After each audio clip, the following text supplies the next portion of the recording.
October 19th at 6 o'clock. And if Kim would be so kind as to do the roll call. Sure. Mr. McElroth, Here. Mr. Morgan, Yes, here. Mr. Atkinson, Present. Mr. LaSalle, Here.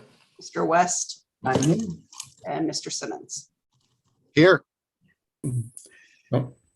And since we don't have a quorum, we'll have to. No, we do. We have a quorum. Oh, we do? Yeah. Ah, good. There's 5 of you. There's 8 total right now. So Okay. Then we get to approve 2 months of minutes.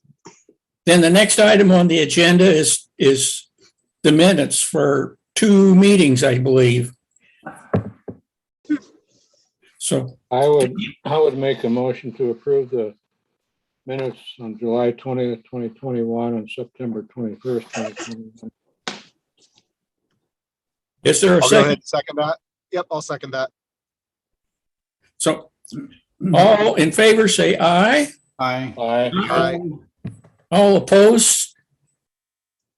Any objection, any abstentions? Looks like what passed. So that brings up the next order of business, which would be any new additional things. And I think Ray has something that he would like to have us discuss during this meeting. Meeting whether this meeting or next meeting, it's up to us as a group. But at some point, I want to discuss the, prioritized projects that for the I-205 toll project. Looking at, transit and bike ped and other projects that would help people to not to pay the toll. And so that's something I'd like to discuss either tonight or next month, whatever works in our schedule. I'm going to suggest that perhaps a discussion afterwards of what potential impacts we might see versus actual projects would be reasonable. So, Henry, yes. I heard from Dana Webb that she wasn't quite ready for this meeting, and she recommended that we have it as an agenda item for the November meeting. Okay. Then who am I to say nay to her? I don't tell her no either, Henry. Then any citizen comments? No citizen comments? No, I did not receive any. So, but then the next order of business is probably the report, Public Works report.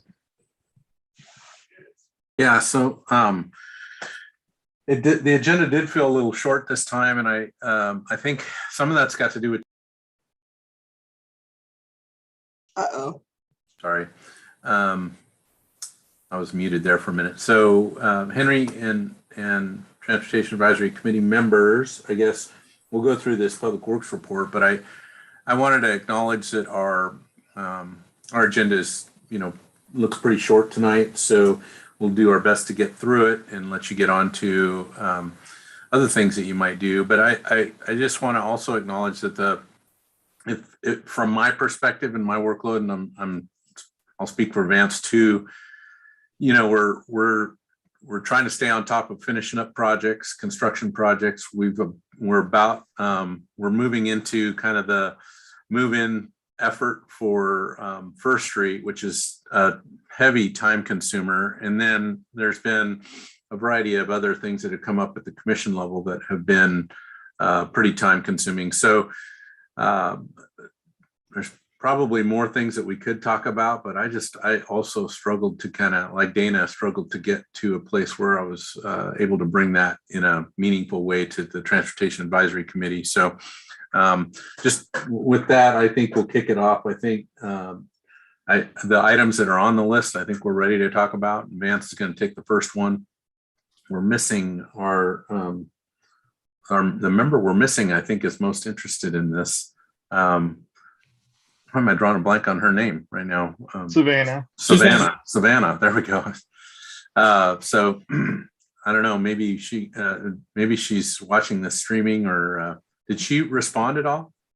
No, I didn't hear back from her. I did forward Jason's Email. email to everybody about the update on the lights last week, I think, or maybe on Monday. Yes, yes, you did. Okay, good. I thought I did. Okay, so Vance, you want to take on item number 1, and then I'll jump through a couple items.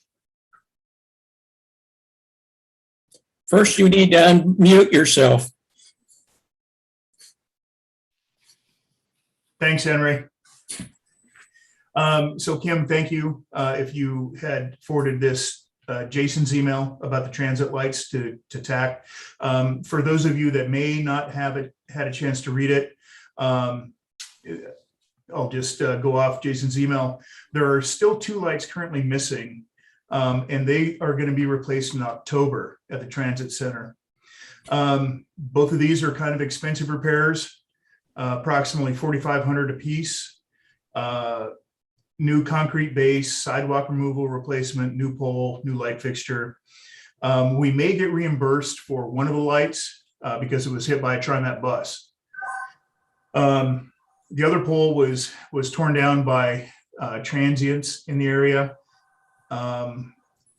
You know, the police have somebody, but they probably don't have any way to pay. So the 2 most important things is they're on our radar for sure. We're looking at October for replacement, and we may get reimbursed for one of the lights. The money that we do get reimbursed for, we utilize that not only to replace the lights, but also help us do the high pressure sodium to LED conversions. So good news about the transit center. Would have liked to have them done before, but with the really good work that Jason's been doing in the transportation division, this is work that now he's not paving. He and the crew aren't paving as much, and we'll be able to get to these repairs. So does anybody have any questions about the transit lights as they are? I have one question. Yes, Just in Bob. general, is there an organized method to check the lights that the city is responsible for? Is it a citizen generated issue? To check all of the streetlights in the city, Bob, or these Well, particular? any lights that the city is responsible for, yeah. You know, a lot of times it is citizens that let us know. I don't know a ratio for you or a percentage of how many are citizen responses that let us know about a light. In contrast to our staff that notices lights out. In the summertime, it's definitely more citizens because we show up in the daylight and we go home in the daylight. But this time of year, all the way to, you know, probably March or April, when we show up in the dark and go home in the dark, there's more city staff driving around in the dark that notice lights and let Jason know about them. I hope that answers your question. Thank you. You bet. All right, folks, thanks. Vance, I have a quick question. When are those lights timed to go on? Are they timed to go on with the highway overpass lights or what? They're a photocell, Tim. Okay. So it's whenever it gets dark or whenever the sun rises. All right, I'm looking outside right at them now and they're not on yet, so. What? Well, email Vance or Jason. No, I'm just kidding. I'm looking out my window right now. They should be really close. So Tim, as we go through this meeting, if you don't see them on, I'd like to know about that. I'll let you know. All right. You know, I got a funny story about streetlights because most agencies don't have programs where they, you know, they actively go out and look. When we've tried it with our street sweeper when they get here early to kind of, but it's hard to watch the streetlights and the curb line at the same time, you know, so that didn't work out very well. And, you know, just bringing someone in to drive around to look at streetlights isn't very efficient. And most agencies don't do that. But my daughter used to have some music lessons over in a neighborhood in Vancouver, Washington. And so while she was doing lessons, I had nowhere else to go but do walks. And sometimes, like this time of year, it would get dark out. And so I'd notice all the streetlights that were out, and they had a bunch of them out. And so I created a list. I pulled the poll number off of them and I wrote them down. And when I came back to pick up my daughter, I handed it off to the music instructor and said, "Hey, you need to call your streetlight, or the city or somebody and report this list of streetlights." And she thought she couldn't believe it. I mean, she just thought that was hilarious that I would spend my time doing that. But those are the kind of things those us public works folks tend to look at, is streetlights that are out. So, and since I live in town, I look for them too. Not all the time. Sometimes I'm looking at the curb line like the street sweeper, but other times I'm looking at streetlights. So that's kind of the benefit of living in town. You get that kind of benefit. Well, John, I have to admit that when I was still working in the HVAC business, I would find myself looking at chimneys. So, that's not so bad. Yeah, there you go. Okay, so the Oregon City Westland Joint Work Sessions, there was 2 of these, and I don't know if you had a chance to watch them, but they were special meetings set up that both the City Commission of Oregon City and the City Commission of Westland decided would be a good idea to do, with all these ODOT projects touching really both cities, and in a lot of ways similarly. There was just a desire to meet. So on the 28th of September, and then again another meeting on the 30th, the 2 commissions met for, they were pretty lengthy time frames. I think we had 3 hours scheduled for each meeting, and they went nearly the full time. I actually don't remember how that played out, but so on the 28th, we talked mostly, we had the 2 cities provide updates on development projects, grant projects, things that are going on, generally around the waterfront, whether it be some of the projects that Westland has going on Highway 43, or some of the projects we have going along with the redevelopment of the Blue Heron Mill, the planning that's going on the Westland side with the paper mill on that side, the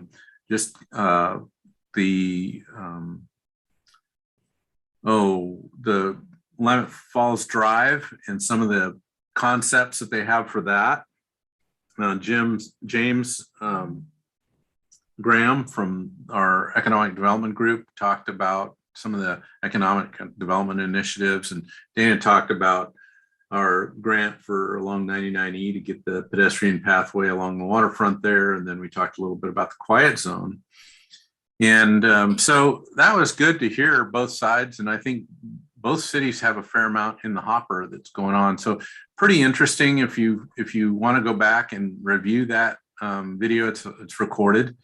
And so it should be available for you to watch. And then ODOT was invited to the meeting. So it was kind of a listening session for all the agencies to be able to hear what the other agencies had going.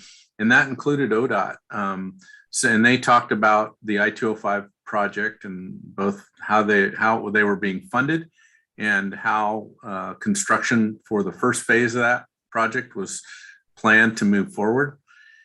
And then they got into the interesting topic of tolling and or tolling and regional mobility pricing policy. And so a lot of good information in that meeting on the 28th.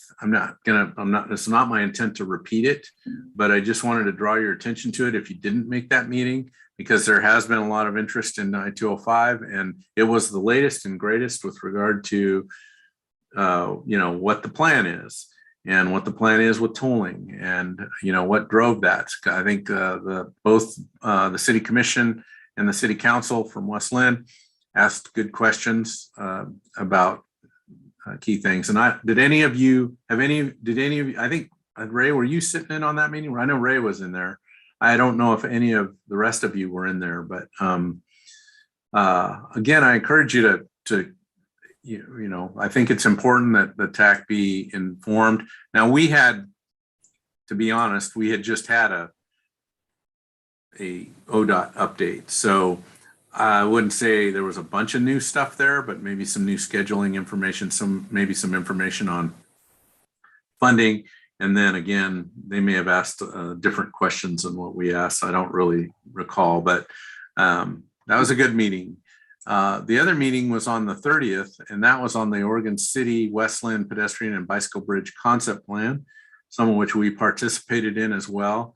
So again, the project team provided an overview of kind of the findings of that concept plan and the preferred recommendations.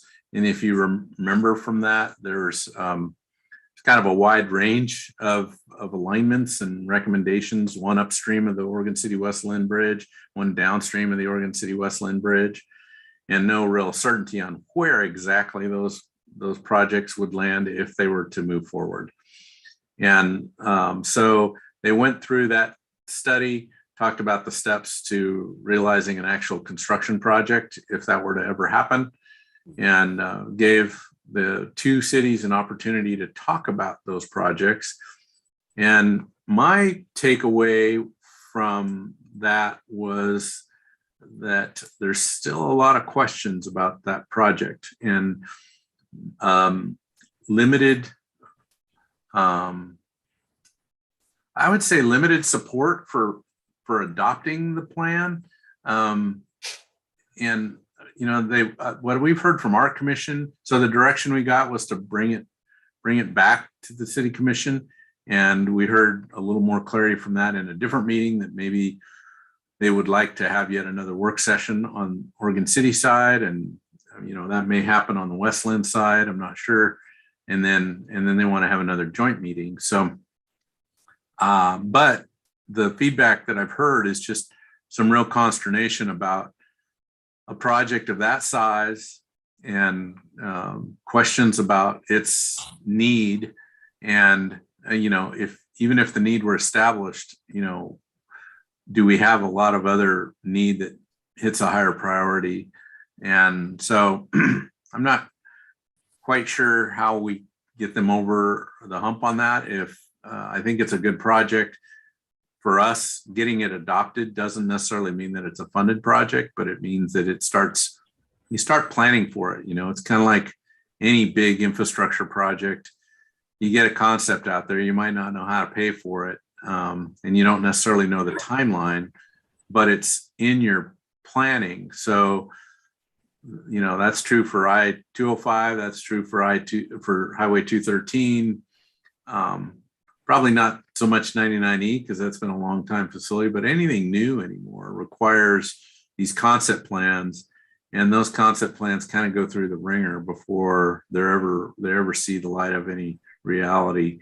And I think that's true for this project too. And I think someday, given the fact that we don't have any pedestrian crossings between really the Selwood Bridge, well, and then, you know, I guess the closest thing to a pedestrian crossing would be the ferry system up out of Canby. So it seems like the region needs a pedestrian crossing. And the more I thought about it, and the more I looked at kind of the mapping on my own, because sometimes I do that, there was the location in between Milwaukee and Lake Oswego that didn't get a lot of support. That was a good location. And I think in Oregon City somewhere it's a good location, but it's costly. And I think the commission recognizes that, and you know, wants to be responsible about that. So I think another really good meeting. I know it's a lot of meeting time, and so I don't, you know, but maybe you can fast forward the slow parts, I don't know, or skip over your least favorite, speakers or whatever, that can happen. So not that there's any least favorites out there. I'm sure they're all your favorites, but I see hands up all over the place. So I didn't see who went up first, but I'm gonna Bob, you're up on my screen furthest to the left. Yes. Does the West Lynn Council feel the same way that the Oregon City Commission feels in regard to the I-205 tolling, that we're not being listened to? I heard Or a was fair amount of that. much? Yeah, I heard a fair amount of that, Bob. I think there's this sense that decision's been made, and but I would say that it's not consistent across both bodies. But yeah, I think I got a sense that folks are pretty frustrated with tolling and the idea of diversion. Thank you. Ray, you're up next. I have two questions. One is, when is like the vote for adoption? Like as soon as the public comment period, that will be, because usually they don't have public comment during work sessions. And so I'm curious, is there a scheduled time when the public like me or someone else who supports the project can speak before the city commission, or is that not on the radar yet? I would recommend a letter, Ray, not a speaking opportunity. I would recommend a letter. I think if there's advocacy groups out there, they should be writing both jurisdictions and kind of explaining their position on that. Because it's possible that the commission doesn't put it on a meeting agenda where folks can speak. So I think it'd be a lot more effective to write a letter at this point in time. And, we brought to the commission just in the city manager report, the idea of bringing the study back on consent agenda and, having it available for adoption. And that was definitely a solid no. They want to talk about that more, and they're not sure that they think adoption is the right thing. So, if you're an advocate for that kind of a facility, may not even happen in, all of our lifetimes, but, it's a long range plan. So bringing that perspective, I think is a little helpful. I think people are thinking about today and the need for today, how you're going to fund it today. And, again, I don't know that a lot of transportation facilities around the region would have been built with, kind of a short-term look. And also, I've already written a letter to the commission, and when I did write it, they're like, "We're not voting on it yet." And I'm like, "I'm just telling you that I want you to vote on it." And so I was a little caught off guard when I, sent in my letter. They're like, "We're not voting on this. Like, why are you sending us a letter?" And so just want to let you know that I did send a letter, and Okay. it was kind of awkward response. They're like, "We're not really ready for public comment yet," and I'm like, "But I'm ready to give it."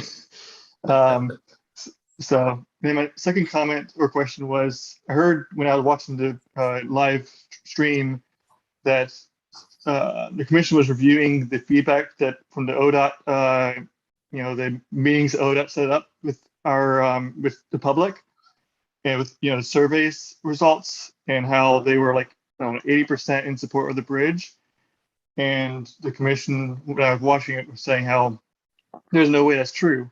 There's 80% in support. So I'm curious whether is potential for a new survey to be able to ask questions that give the city commission more, they would feel more comfortable with the results. Because my impression from what they read of the results from the survey ODOT conducted, it was like, I felt like they just ignored the results. And so that concerns me. And I'm trying to figure out, is there a path forward where we can get results that the city commission will actually listen to about this project? So thank you. I heard that too. There's I think we hear a fair amount of community discord with surveys in general. And we heard that about this one, right? I mean, it was how was the survey conducted? Was it, a scientific survey, or was it, and the way they got feedback on that was pretty voluntary, right? They opened up the survey, and then anybody that wanted to, whether they were, in Oregon City or outside of Oregon City could respond to that. And so right now we haven't been directed to do a survey of our own, and ODOT hasn't. I don't think ODOT is in a position. ODOT's about wrapped. Put this on a bow. Put a bow on this, and kind of wants the local agencies to adopt. If the local agencies don't adopt, I don't think the county or metro or the state will adopt either. So it really kind of has to make its way through kind of a local adoption process, and trying to get folks that are part of the community to speak up. I think it would be best in a letter. You're right, there's a right time for that. And sometimes I don't remember when your letter came through. Ray, I've made it myself a note to look for that, or if you want to send it to me again, I'll make sure we kind of make sure it's brought to their attention. Yeah, I sent it right before the work sessions, the joint work sessions, because I thought they were going to vote during the joint work sessions. Like, no, we're not voting now. I will say one question I would like to see on a future survey, if there is a future survey, is would citizens be willing to pay for the bridge? Because that's what I heard the commission was asked, like, did you ask in the survey would people be willing to pay for the bridge, or if they're willing to prioritize this bridge over another project? When you say you have $100 to spend, where would you spend the $100? So those type of questions I think would be helpful for the commission, because I don't think the survey answered those questions. Thank you. All right. I see Tim West. Yes, thank you. I have two questions also. John, has there even been a number floated as far as how much this PED cycle bridge is going to cost? Yeah, I think there was some numbers that were out there, and oh boy, this is A neighborhood, not exact. I think it was in the range of 42 million or 47 million. Ray, do you I hate to lean on you, but do you remember that? I haven't looked at it in a while, but your estimate sounds about right. $42 million is a huge amount for a bridge that isn't going to be used very much at all. There is no connectivity to West Lynn and Lake Oswego, or Willamette and Lake Oswego. And Willamette Drive from the OC Bridge to Willamette is considered unsafe right now. And they said it would cost $50 million just to get that safe. So I guess if Ray, you're going to write a letter for, I'm going to be writing a letter against. That's all I got to say. There's a really nice publication, and I'm gonna say that it is in the commission report, and I'm just worried that I've got the wrong number that I gave you, but I'll just keep scrolling through this and see if I can find it. The lights are on down at the transit center. Way to go, Vance. Thanks, Tim. I don't want to step out of it. I know there's other people's hands up, but I just want to quickly respond to the nobody using the bridge aspect. That's a short-term thinking in my mind. I'm thinking about long-term when Willamette Falls Legacy Project and all the redevelopment on West Lynn side, all these new projects, they haven't been built